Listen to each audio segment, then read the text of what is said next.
ശബരിമല വിഷയം വലിയ രീതിയിൽ ചർച്ചയാവുന്ന സമയത്താണ് പ്രധാനമന്ത്രി നരേന്ദ്രമോദി കേരളത്തിലേക്ക് വരുന്നത്.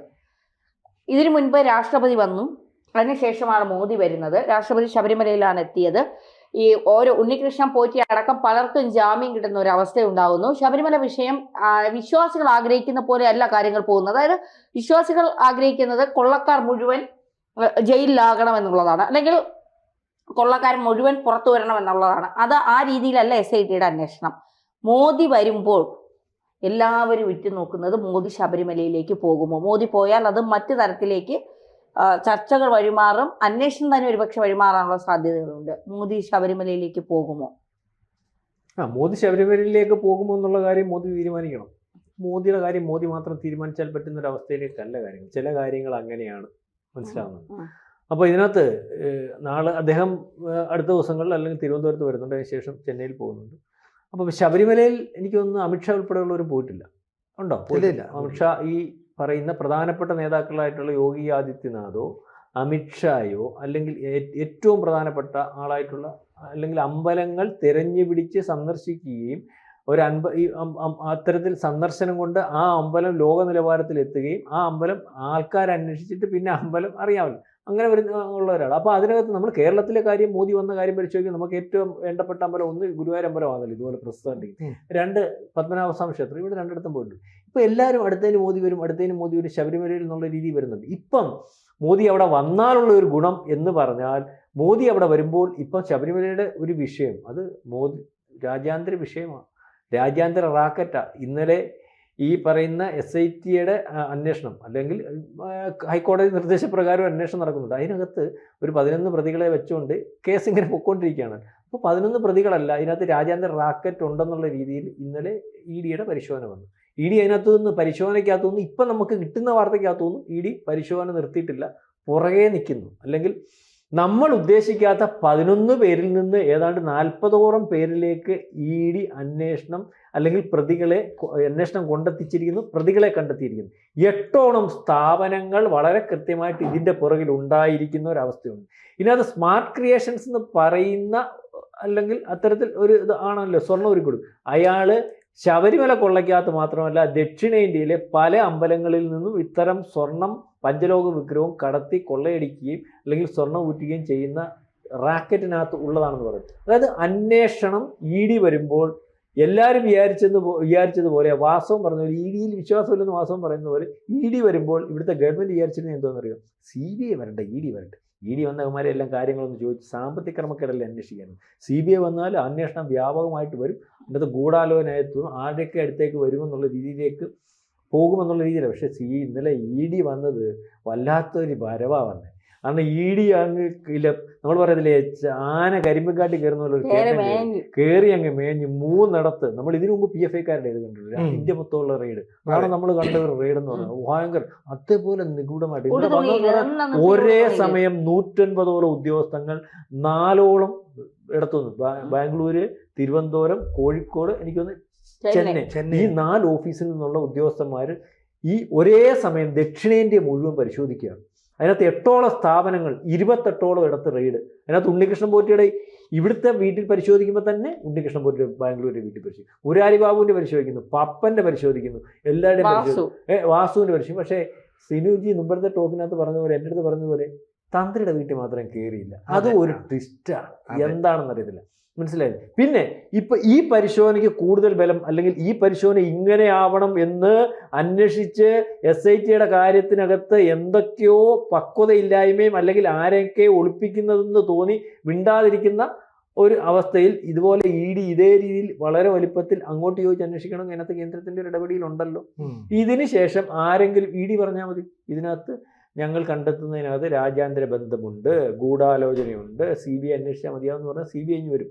അപ്പോൾ ഈ സമയത്ത് ഈ പറയുന്ന ശബരിമലയിലേക്ക് കൂടി നാളെ വരുമ്പോൾ അദ്ദേഹത്തിന് ശബരിമലയിൽ കൂടെ ടച്ച് ചെയ്ത് പോകാം, ഈസി അല്ലേ ഇത്.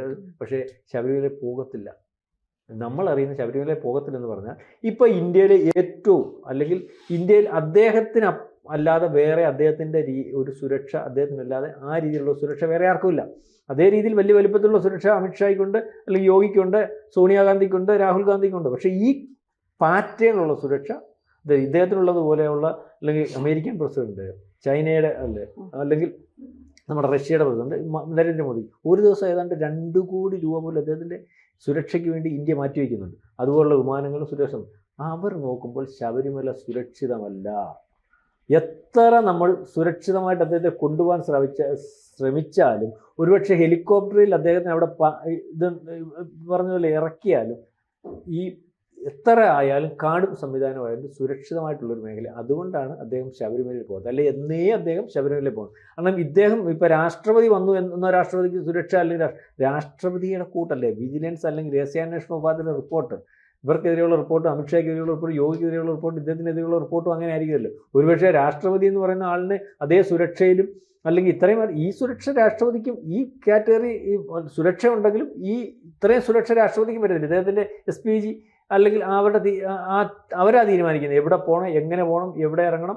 ഇപ്പം അല്ലെങ്കിൽ പ്രധാനമന്ത്രിക്ക് പോലും ആ തീരുമാനത്തിനകത്ത് കൈകടത്താൻ പറ്റത്തില്ല, അല്ലെങ്കിൽ അനുവാദമില്ല. കാരണം ആ രീതിയിലേക്കാണ്. അപ്പം ആ ഒരു ഇത് വെച്ചിട്ട് അദ്ദേഹത്തിന് ശബരിമലയോട് താല്പര്യമുണ്ടെങ്കിലും അല്ലെ പോകാൻ താല്പര്യമുണ്ടെങ്കിലും ഇപ്പോഴത്തെ സുരക്ഷ അല്ലെങ്കിൽ ഇന്ത്യൻ പ്രധാനമന്ത്രിയുടെ വലിപ്പം അനുസരിച്ച് അദ്ദേഹത്തിന് അവിടെ അതേ സുരക്ഷയിൽ അല്ലെങ്കിൽ ഉറപ്പാക്കി കൊണ്ടുപോകാൻ പറ്റുന്നൊരവസ്ഥയില്ല. കാരണം അദ്ദേഹം കാടാണ്. അതിനകത്ത് എത്ര നിരീക്ഷിച്ചാലും എത്ര ആയാലും സുരക്ഷാ പാളിച്ച ഉണ്ടാകാനുള്ള സാധ്യതയുണ്ട്. അതിന് ഉദാഹരണം, ഒരു പ്രാവശ്യം ഈ ശബരിമല പോകുന്ന സമയത്ത് ഞാൻ ശബരിമല തിരിച്ചു വന്നപ്പോൾ നമ്മുടെ ഗവർണർ കുമ്മനം രാജശേഖരൻ അവിടെ വണ്ടി ഇടയ്ക്ക് വെച്ച് വളവിന് വെച്ച് ബ്ലോക്കായിപ്പോയി. അപ്പോഴത്തേനും കുമ്മനത്തിൻ്റെ അല്ലെ ഒരു ഗവർണറെ സുരക്ഷ അറിയാമല്ലോ, എങ്ങോട്ട് ഇറങ്ങി പൂമ്പും പാറ വണ്ടി വന്നിട്ട് അതിനകത്ത് വണ്ടിയെ വളഞ്ഞിട്ട് നിപ്പ് വയ്ക്കുന്നുണ്ട്. നമ്മുടെ മേല് ഒരു പെരുത്ത് പോകും. ഒരു ഗവർണർ കണക്ക് പോകും.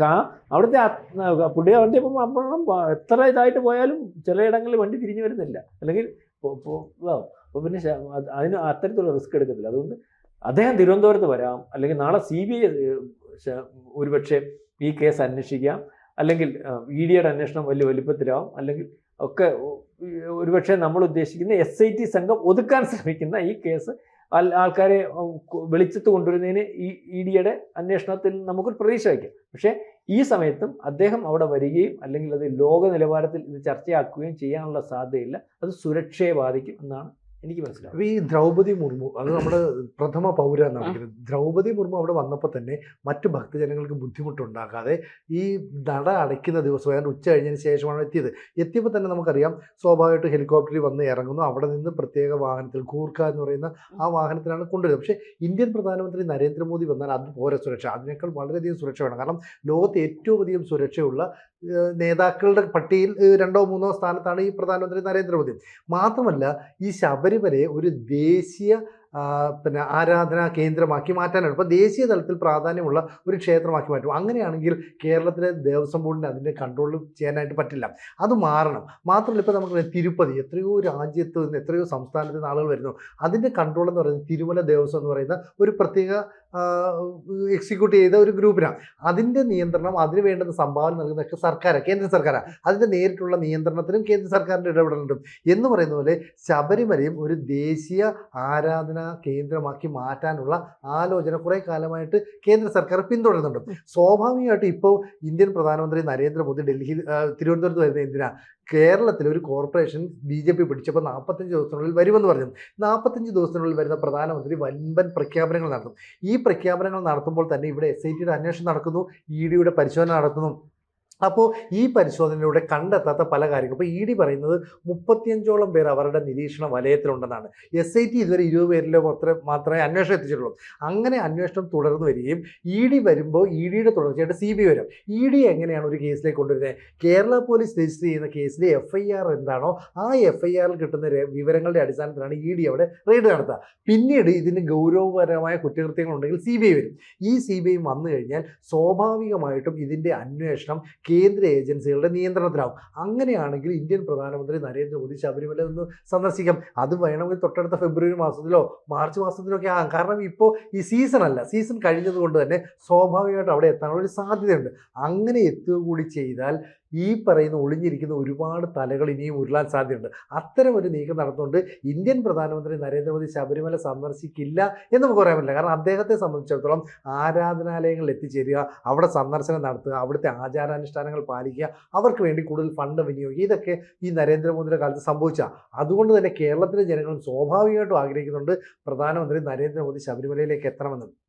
ആ ഒരു കാലം വിദൂരമല്ലെന്നാണ് ഇപ്പോൾ നടക്കുന്ന സംഭവ വികാസങ്ങളിൽ നിന്ന് നമ്മൾ മനസ്സിലാക്കുന്നത്. അങ്ങനെയാണെങ്കിൽ ഒരു ദേശീയ തീർത്ഥാടന കേന്ദ്രമായിട്ട് ശബരിമല മാറും. ഒരുപാട് അടിസ്ഥാന സൗകര്യങ്ങളുണ്ടാകും. അതിനനുസരിച്ച് ഭക്തർ നൽകുന്ന പണം ആ ക്ഷേത്രത്തിനും ക്ഷേത്രവുമായി ബന്ധപ്പെട്ട കാര്യങ്ങൾക്ക് മാത്രമായിട്ട് വിനിയോഗിക്കാൻ സാധിക്കും. അതായത് ഈ കള്ളന്മാരെ, കാട്ടുകള്ളന്മാരെ പൂർണ്ണമായിട്ടും പടിയടച്ച് പിണ്ടം വെക്കാനായിട്ട് ശ്രമിക്കും. അത്തരത്തിലൊരു നീക്കം നടത്തുന്ന കാലം വിദൂരമാണെന്ന് പറയാൻ പറ്റുമോ? ശരിക്കും ഇല്ല. എന്തായാലും മോദി ശബരിമലയിൽ എത്തിക്കഴിഞ്ഞാൽ അത് വലിയ ജനശ്രദ്ധ നേടും, ലോക ശ്രദ്ധ നേടും. അത്തരത്തിലൊരു നീക്കം അല്ലെങ്കിൽ അത്തരത്തിലൊരു ശ്രദ്ധ നേടി ഈ ദേവസ്വം സംസ്ഥാന സർക്കാരിന്റെ കയ്യിൽ നിന്ന് ഇതൊക്കെ മാറി ദേശീയ തലത്തിലേക്ക് അറിയപ്പെടുന്ന ഒരു രീതിയിലേക്ക് ശബരിമല മാറിയാലേ ഒരു പരിധി വരെ ഈ കൊള്ള അവസാനിപ്പിക്കാൻ കഴിയും. ഇതിനകത്ത് ശബരിമലയിൽ അദ്ദേഹം വരത്തില്ല എന്ന് പറഞ്ഞത് സുരക്ഷാ പാളിച്ചുണ്ട്. ആ സുരക്ഷാ പാളിച്ച മറികടക്കുന്ന ഒരു സംവിധാനത്തിലേക്ക് ഒരുപക്ഷെ SPG മറ്റൊരു കണ്ടെത്തിയാൽ ഉടനെയാണ് ശബരിമല അദ്ദേഹമാണ്, അദ്ദേഹത്തിന്റെയും കൂടെ താല്പര്യമാണ്, അദ്ദേഹത്തിന്റെ ആഗ്രഹമാണ്. അതോടുകൂടി ശബരിമല മറ്റൊരു വഴിക്കാണ്. വേറെ മറ്റൊരു വഴിക്കെന്ന് പറഞ്ഞാൽ ഒരു വല്ലാത്തൊരവസ്ഥയിലേക്ക്. ശരി. കൂടുതൽ വാർത്തകളും വിശേഷങ്ങളും നിങ്ങളിലേക്ക് എത്താൻ ABC മലയാളം സബ്സ്ക്രൈബ് ചെയ്യുക, ബെൽബട്ടനും അമർത്തുക.